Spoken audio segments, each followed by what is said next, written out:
안녕하세요. 펀드재테크의 정석 김종학입니다. 윤지연입니다. 전 세계 국가에서 우리나라가 가장 많이 보유하고 있는 것 혹시 아십니까? 국내에서 판매되고 있는 펀드 수만 10,000개가 넘는데요. 전 세계에서 가장 많은 양이라고 합니다.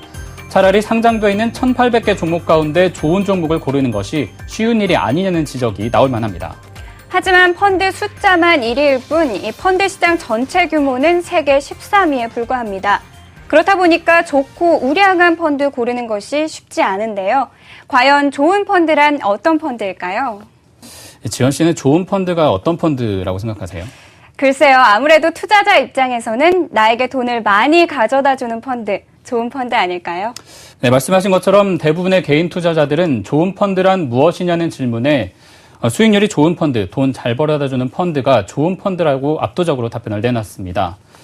화면에서 보신 것처럼 펀드 수가 너무 많기 때문에 수익률에 목마른 개인들은 전문가에게 의지할 수밖에 없습니다.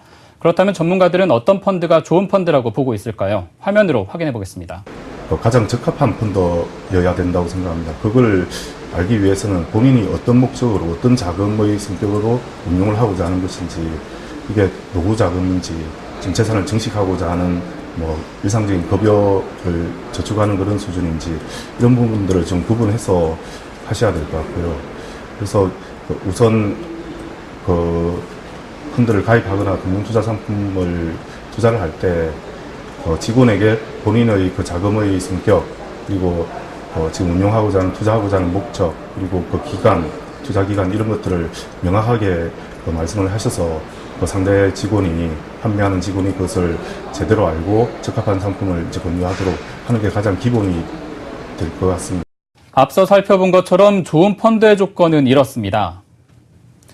운용 자금의 규모가 큰 대표 펀드, 일정 기간의 운영을 통해 검증된 펀드, 투자 성향에 맞는 펀드, 운용사의 지속적인 관리가 이루어지는 펀드들입니다.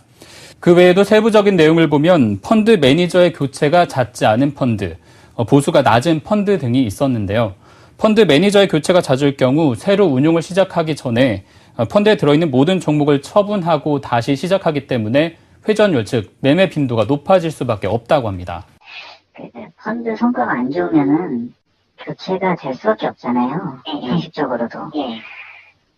그래서 펀드 매니저 교체가 있는 펀드가 수익률이 안 좋아 보이는 걸 수도 있어요. 이렇게 말씀드리면 어떨지 모르겠지만, 이 펀드 매니저가 교체가 되면 비울 수밖에 없잖아요. 왜냐면 그 전에 매니저가 했던 부분을, 그 전 매니저가 했던 성과를 이어받은 매니저의 포트폴리오에도 영향을 미칠 수밖에 없단 말이에요. 그러니까 성과 등급을 온전하게 자기 능력에 맞게 받으려면은 상식적으로도 펀드를 비우고 다시 할 수밖에 없는 거죠. 그렇게 되면은 매매가 일단 어느 정도 규모가 일어날 수밖에 없는 부분이 있는 거는 맞아요. 근데 질문이 좀 약간 잘못된 부분도 있는데, 펀드 매니저가 매매를 하지는 않아요. 그러니까 매매 자체는 매니저가 증권사 브로커한테 연락을 하죠. 연락을 하면서 그 브로커가 매매를 하는 거지, 펀드 매니저가 매매를 하지는 않습니다. 그 과정에서 브로커리지를 당연히 주게 되죠. 그리고 이 매매를 매니저가 직접 할 수 없게 자통법에 나와 있어요. 그거는 어쩔 수 없는 부분이죠. 근데 만약에 매니저 교체가 자주 된다면은 그 펀드 자체도 사실 그렇게 좋은 펀드가 아니라고 할 수 있고, 그리고 매니저가 교체가 자주 되다 보니까 계속 비웠다가 다시 사게 되면은 회전율이 올라갈 수밖에 없거든요. 그렇게 되면은 브로커리지도 올라갈 수밖에 없잖아요. 그러다 보면 그게 성과에 안 좋은 영향을 또 다시 미칠 수도 있는 거죠. 회전율, 매매 빈도가 중요한 이유는 매매할 때마다 펀드 운용사는 브로커에게 약정 수수료를 지급해야 되기 때문에 수익률에 시장 외적인 부정적인 영향을 크게 미칠 수밖에 없기 때문이라고 합니다. 그렇다면 앞서 말한 조건에 맞는 좋은 펀드에 건강한 투자를 한다면 이 펀드가 훌륭한 재테크 수단이 될 수 있을 것 같습니다. 하지만 금융상품은 점점 복잡해지고 있고 펀드 역시 이러한 추세를 따르고 있기 때문에 투자자들의 선택이 갈수록 쉽지 않은 것이 사실입니다. 따라서 전문가들의 의견이 투자 선택에서 큰 비중을 차지할 수밖에 없습니다.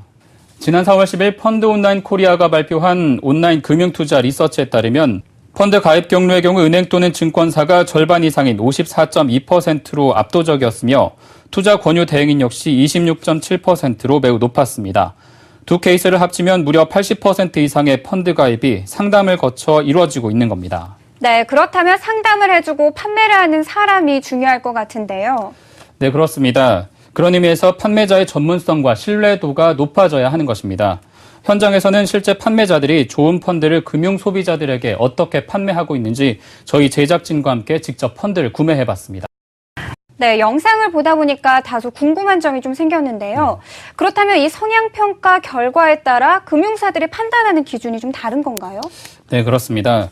즉 펀드 구매자가 어느 정도 위험을 감수해야 할 것인지 판매사 임의로 정할 수 있는 여지가 있다는 것입니다.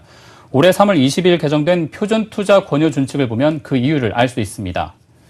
표준투자 준칙은 총 62페이지에 달합니다. 그중 보시는 바와 같이 회사 참고사항 8-2에는 배점 기준 등은 회사에서 임의적으로 정할 수 있다고 명시하고 있고 투자자 성향의 유형수를 증감하거나 명칭 등을 변경해 사용할 수도 있습니다.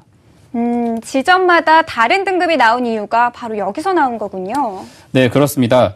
하지만 더 큰 문제는 임의적 배점으로 나온 투자자 성향의 결과도 사실상 의미가 없다는 겁니다. 마지막 전직 증권사 직원의 말이 귀에 들어오는데요. 결국 펀드가 주식 매매로 이끌기 위한 미끼 상품이 아니었나라는 생각이 들어서 다소 씁쓸합니다. 네, 그렇습니다. 모든 경우는 아니지만 일부 증권사에서는 펀드 판매를 주식 매매로 끌어들이기 위한 미끼 상품으로 이용하고 있었고 실제로 그런 식의 영업 방법이 직원들 사이에서 공유되고 있었습니다. 펀드에서 발생하는 이윤이 적다 보니까 펀드 구매자들에 대한 접근이 순수하지 않았던 거군요. 네, 그렇습니다.